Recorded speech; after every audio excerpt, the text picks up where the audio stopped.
Dear Eng 101 students, today we're going to cover Unit 3, Lesson 2, World News. By the end of the lesson, students will have read for just and for specific information, practiced nouns related to people and their jobs, practiced using relative pronouns and defining relative clauses. Now, I want you to think about this question. Do you watch the news? Where do you watch them? What are the latest news stories at the moment? I want you to read the article from a magazine and find out more about how to avoid fake news. Every time you're online, you are blasted by pictures, articles, links, and videos trying to tell their story. Unfortunately, not all of them are true. Sometimes they want you to click on another story or advertisement at their own site. Other times, they want to upset people for political reasons. These days, it is so easy to share information. These stories spread quickly, and the result is fake news, aka rumors. There is a range of fake news, from crazy stories which people easily recognize to more subtle types of misinformation. And sometimes the journalists differ between real news and fake news. For example, anyone who has a Twitter account can make news nowadays. Social media can turn us into citizen journalists, which means that we can write news and not get paid, which is different from professional journalists or journalism. Experts in media studies and online psychology have been examining the fake news phenomenon. Read these tips and don't get tricked. 1. Check the source. Look at the website where the story comes from. Does it look real? Is the text well written? Are there another stories or is it just one story? Fake news websites often use addresses that sound like real newspaper, but don't have many real stories about other topics. If you aren't sure, click on the About page and look for a clear description of the organization. If there isn't one, then the site is not trusted. 2. Watch out for fake photos. Many fake news stories use images that are photoshopped or taken from unrelated sites.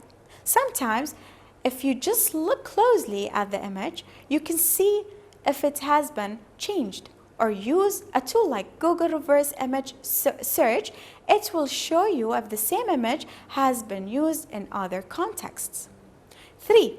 Check if the story is in other places.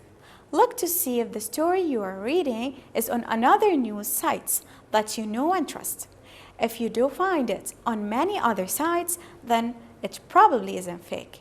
Although there are some exceptions, as many big news companies try to check their sources before they publish a story. 4. Look for other signs. There are other techniques that fake news uses.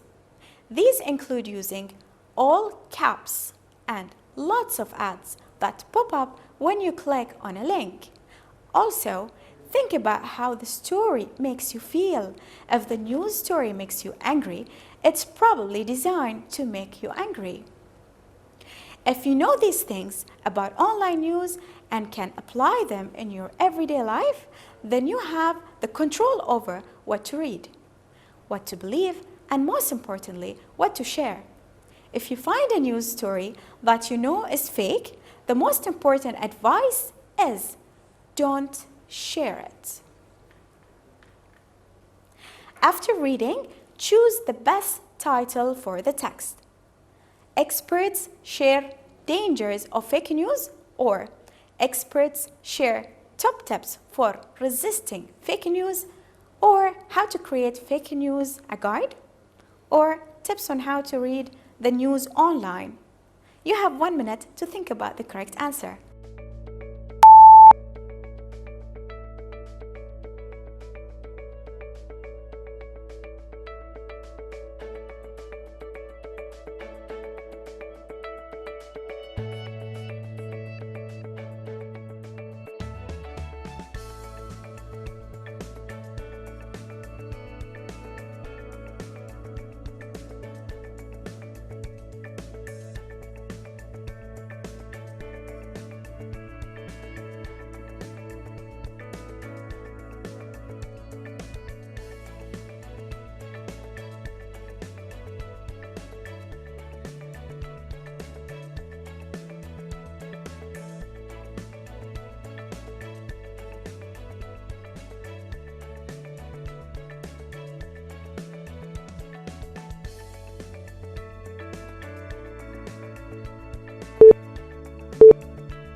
The best title is Experts Share Top Tips for Resisting Fake News. Read again and answer the questions. What are the reasons for an online fake news story? How do you know if a news site should not be trusted? How can you tell if the image with the news is fake? What should you do with the fake news? I'll give you 3 minutes to solve this activity.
For number 1, they want you to click on another story or advertisement at their own site, or sometimes they want to upset people for political reasons.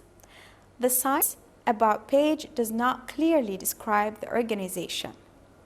3, they might be real images but come from a different website or that have been changed. And the last one is not to share it with other people. Personal reflection. Think about these questions. Do you ever watch any of the international news channels to get your news from the internet?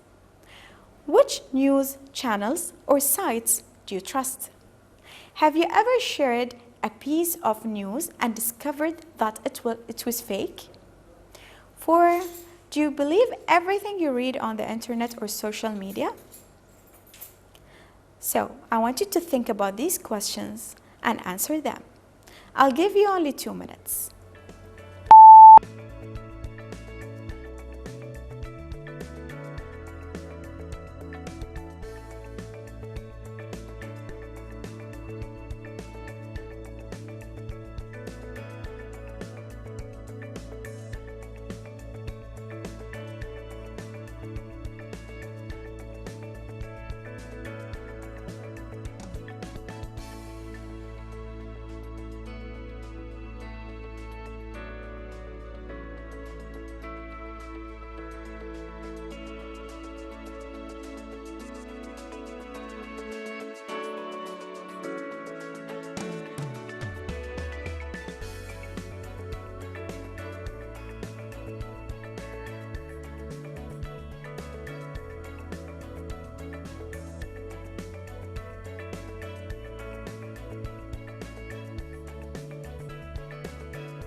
let's move to the second objective.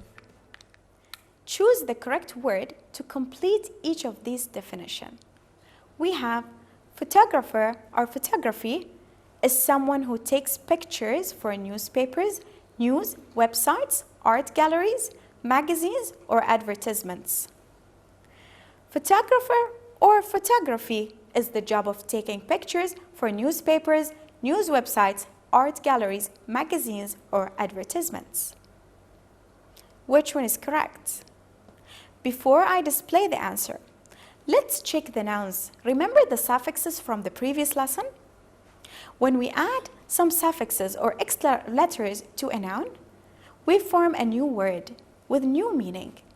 Like let's say, for people, if we add ist or er or ian, we will form the noun into a new word. Like, if we add ist, it will become journalist, specialist. For photographer, when we add er to the word photo, then we'll get we'll get photographer, teacher.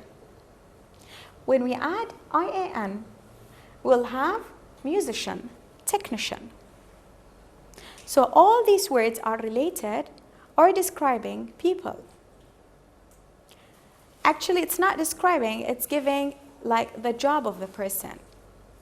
Then, if we want to talk about the job itself, we might add ism or y or ing. So, for the word journal, when we add ism, we have journalism, specialism. When we add y to photograph, we have photography, psychology. When we add ing, then we have teaching and writing. So, for people, when we add these suffixes, gives the description of the person. What is he doing exactly?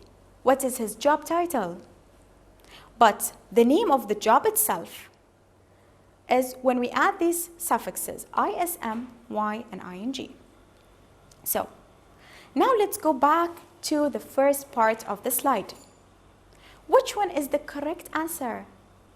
For the first one, photographer or photography? What do you think? Yes, photographer is the correct answer. And for the second one, photography is the correct answer. Focus on the pronunciation of the word photographer, photography. I know the base word is photo, but when we add the suffixes, changes to photographer and photography. Let's move to the next slide. I want you to fill in this table with the correct noun. We either have a person or a job, and we have a list of words between the brackets. I want you to classify them to the table. You have 3 minutes to do this activity.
So, for describing the person itself, we have artist, blogger, journalist, photographer, politician, psychologist, reporter, writer, scientist, musician. For the name of the job itself, we have art, blogging, journalism, photography, teaching, politics, psychology, reporting, science, architecture. Let's move to another objective. Relative pronouns. What is the meaning of relative pronouns? It's a sentence that can have two pieces of information, and we use relative pronoun to connect the information together. Let's see this example. The novelist is an experienced writer who provides us with amazing novels. If I want to cut the sentence into two pieces, okay, what does it tell us? We can find that the sentence tells us that the novelist is an experienced writer and the novelist provides us with amazing novels. So, can you tell me where is the subject here and the sentences? The subject is the novelist. The other one is also the novelist. So we are talking about the same person in two sentences. If you want to be professional writers, we do not write the subject once again. What do? Let's see. Find the two pieces of information in each sentence. First, I want you to do this activity. I want you to find the two pieces of information in each sentence. What kind of information do we have with the same subject? So, number one, with subscribers of over 1.5 billion people, the YouTube channels make money from advertisements. There are several internet sites that have stories about the pandemic of COVID-19. The writers of these fake news are often local people who write the stories of the advertisements. The internet sites that spread fake news usually have one story to tell. Social media, which are often free, can easily spread rumors. You have 5 minutes to do this activity.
check the answers together.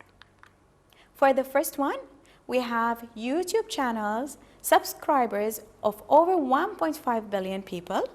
The YouTube channels make money from advertisements. So what is the subject here? Of course, it is the YouTube channel, which is repeated twice. Number 2, there are several internet sites. Those sites have stories about the pandemic of COVID-19. So, what is the subject? We have internet, or the sites. Let's move to the third point. The writers are often local people. They write the stories for the advertisements. So, what is the subject? It's the writers here and they. For 4, the internet sites spread fake news. They usually have one story to tell. The subject here is the internet sites and then they. Number 5, social media are often free. They can easily spread rumors. So again, we have social media and we have they. So the correct sentence is the first one in black. What happened is we spread the sentence into 2 pieces of information. Then we combined them with a pronoun. Where we can find the pronoun here? Let's see, let's mark it with another color so it will be clear for you. Here we combine these 2 sentences with which. Here we combine the sentences with that. Here we combine the sentences with who. Here we combine the 2 pieces of information with that. And the first one comes with at the beginning of the sentence. Well, I want you to note that we said 2 pieces of information. We didn't say 2 informations. Why? Because it's uncountable. So let's move to the rule of the pronouns. The rule is we use which and that to refer to things or ideas. I think it's better to capture this slide with your phones. Use that when the information given defines or is essential to the subject. It's very important for the subject. Like for example, we have here, it's the movie that stars George Clooney. Who is the person? Who's the subject? It's George Clooney. The phrase, it is the movie, is very important for George Clooney to understand the sentence. We cannot delete or omit the previous sentence. That's why it's essential to the subject, and we use that, use which, to add extra information when the sentence would make sense without it. Means, if I'm going to omit this part that has which, delete it from the sentence, then we have the movie stars George Clooney. It's still correct. So which gives extra information. Use who and that to refer to people. When I use who and that, we refer to people. Who's that? He's the actor. Who or that stars in ER. We can use both. Use where. This one is the easiest one. We always use where for what? Places. So, use where to places. Let's proceed to the next slide for more rules. Use relative pronouns to link pieces, again, pieces of information about a person or things. Christopher Columbus was an Italian explorer. He discovered the Americas. So look at here, we have 2 sentences. We want to combine them with a relative pronoun. So what do? We're going to add who. Why who? Because we're talking about a person, which is Christopher Columbus. So let's read it together. Christopher Columbus was an Italian explorer Who discovered the America? Number 2, the information after the relative pronoun often defines the subject. If I'm going to add the information after the relative pronoun, what is the relative pronoun here? Google Maps is a program that provides location of places. Means this one is the meaning of this one. What is the Google Map? It provides location of places. It defines it. A reporter is the subject, is the person who's doing, is a person who reports the news on TV. Means reports the news on TV is the meaning or definition of the reporter. This is rule number 2. Rule number 3, do not repeat the subject after a relative pronoun. The relative pronoun is the subject. Means if I'm going to write Mark Zuckerberg is the man who started Facebook, I added who, the relative pronoun. Then we do not write the subject, we do not write Mark again, or we don't write he again, okay? We omit it. It has to be crossed out.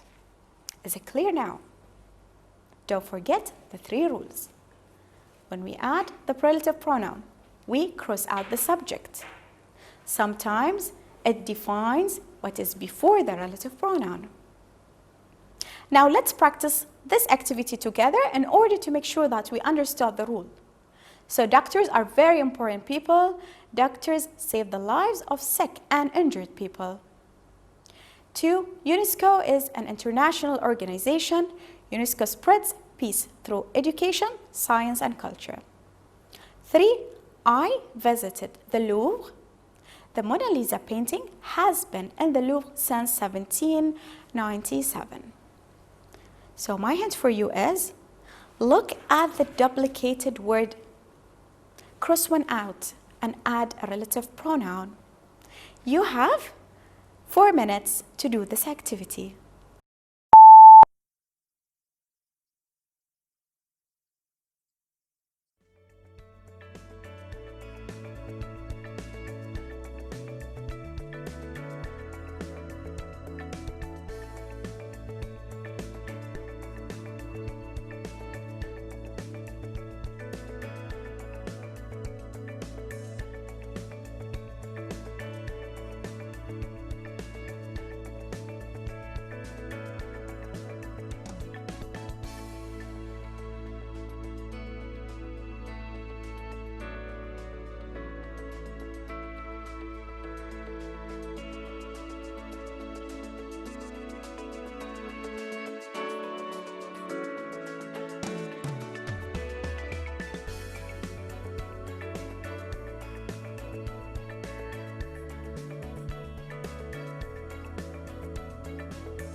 Are you ready to check the answers? Let's go through them. 1. Doctors are very important people who save the lives of sick and injured people. 2. The UNESCO is an international organization that spreads peace through education, science, and culture.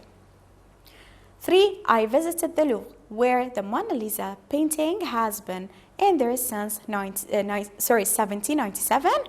So now I want to highlight or underline the relative pronouns with you that you use. Who, because we're talking about people. Then we have that. It's kind of definition.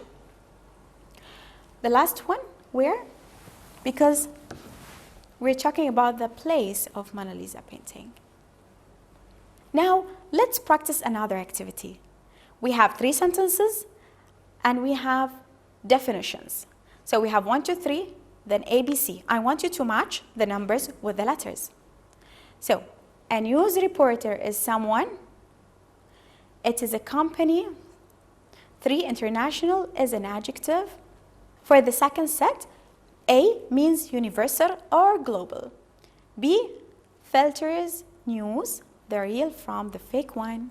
C reports news, either written or in video, audio segment. You have 2 minutes only to do this activity.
The correct answers are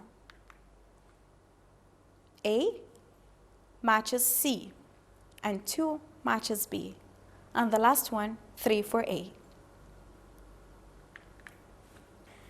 And here we reached the end of our lesson. Thank you for listening and see you soon.